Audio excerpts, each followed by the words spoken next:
સુરત જિલ્લાના હતોડા ગામમાં ગૌ હત્યાની ઘટના સામે આવતા ભારે તણાવનો માહોલ સર્જાયો હતો, જો કે પોલીસે તાત્કાલિક સ્થળે દોડી જઈ કાર્યવાહી હાથ ધરી હતી. સુરત જિલ્લાના હતોડા ગામમાં ગૌ હત્યા થતી હોવાની જાણ ગૌરક્ષકોને મળતા તેઓ પોલીસ સ્ટાફ સાથે મોડી રાત્રે સ્થળ પર પહોંચ્યા હતા. રમજાન માસ દરમિયાન ચાલી રહેલી ગૌ હત્યા રોકવા પહોંચેલા પોલીસ કર્મીઓ અને ગૌરક્ષકો પર કસાઈઓ દ્વારા હુમલો કરવામાં આવ્યો હતો. આ હુમલામાં 2 પોલીસ કર્મીઓને ઈજા પહોંચી હોવાનું સામે આવ્યું છે, જ્યારે એક ગૌરક્ષકની હાલત ગંભીર હોવાનું જાણવા મળી રહ્યું છે. ઘટના બાદ સુરત ડિસ્ટ્રિક્ટ એલસીબી દ્વારા તાત્કાલિક કાર્યવાહી હાથ ધરવામાં આવી હતી અને અત્યાર સુધીમાં 25થી વધુ લોકોની અટકાયત કરવામાં આવી છે. તો પોલીસ દ્વારા હાલ વિસ્તારમાં કડક બંદોબસ્ત ગોઠવવામાં આવ્યો છે અને તપાસ શરૂ કરાઈ છે.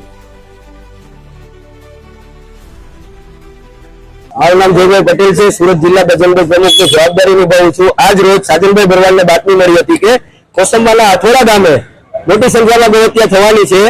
આ બાતમીના આધારે પોલીસને સાથે રાખીને ગૌરક્ષકોએ રેડ કરેલી સ્થળ પર અને 5 પોલીસ કર્મી અને ગૌરક્ષક 6 જણાએ સાથે મળીને સ્થળ પર રેડ કરતા સ્થળ પર પહોંચે એની પહેલા સ્થાનિક વિધર્મી અને કસાઈઓએ પોલીસ અને ગૌરક્ષકોને ઘેરીને પોલીસ અને ગૌરક્ષકો પર હુમલો કરી દીધો.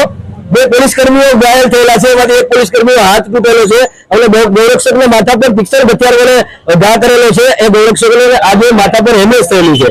હવે કહેવાનું એટલું જ છે કે આ ગુજરાત મોદીના ગુજરાતમાં જ્યાં ગૌ માતાના નામે હિન્દુત્વના નામે સરકાર બની છે અને આયા ગાય સુરક્ષિત નથી, આયા ગાય તો સુરક્ષિત નથી પણ માણસો પણ સુરક્ષિત નથી. ખાખી વર્દીમાં પોલીસ પ્રશાસન સુરક્ષિત નથી, તો આમ જનતા સુરક્ષાની આશા કોની પાસે રાખશે? જ્યાં ખાખી વર્દીમાં પોલીસ સાથે હોય, કમરે હથિયાર રાખીને પોલીસ સાથે હોય, ત્યાંના સ્થાનિક પીઆઈ કમર પર હથિયાર રાખીને સાથે હતા, છતાં પણ પોલીસ પર હુમલો કરવામાં આવ્યો. તો મારે તો ખાલી એટલું જ પૂછવું છે ત્યાંના સ્થાનિક પીઆઈને કે શું તમને સરકારે આ કમરે હથિયાર આપેલું છે એ શું લગ્નમાં ફોડવા માટે આપેલું છે?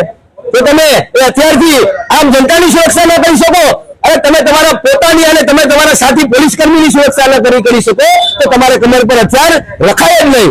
અને આપણા ગુજરાતના ડેપ્યુટી સીએમ ત્યારે કહેતા હોય છે કે ગૌહત્યારાઓની ચાલ બદલાઈ જશે, એક પણ ગૌહત્યારાઓને છોડવામાં નહીં આવે.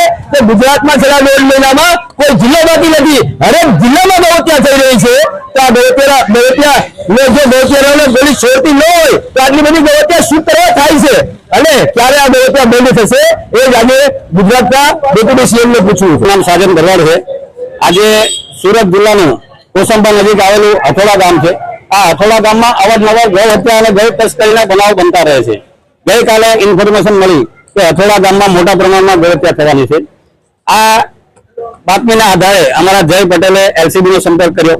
એલસીબી ના સ્ટાફને સાથે રાખી અમારા એક ગૌરક્ષકને સાથે મોકલી અને ઘટના ઉપર જવા નીકળેલા હતા. ત્યાં રસ્તામાં રસ્તો આંતરી અને વિધર્મીઓ અને કસાઈઓ ભેગા થઈ હુમલો કરી દીધો. જે હુમલામાં અમારા ગૌરક્ષક મિત્ર છે એનું માથું ફૂટી ગયું, 15 થી 20 ટાંકા આવ્યા છે અને પોલીસ કર્મી પણ 2 ઘાયલ થયા છે. એમાંથી એક પોલીસ કર્મીનો હાથ પણ તૂટી ગયો છે.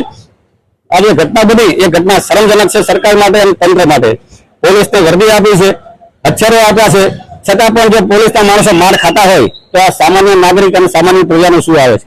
એક બાજુ ગુજરાત સરકાર અમારા ગૃહમંત્રી મોટા ફાટા ફોજદારી કરે છે કે ગૌ હત્યારાઓને છોડવામાં નહીં આવે, કોઈ પણ ચમરબંધીને છોડવામાં નહીં આવે, ખાટકીઓની કસાઈઓની ચાલ બદલાઈ જશે.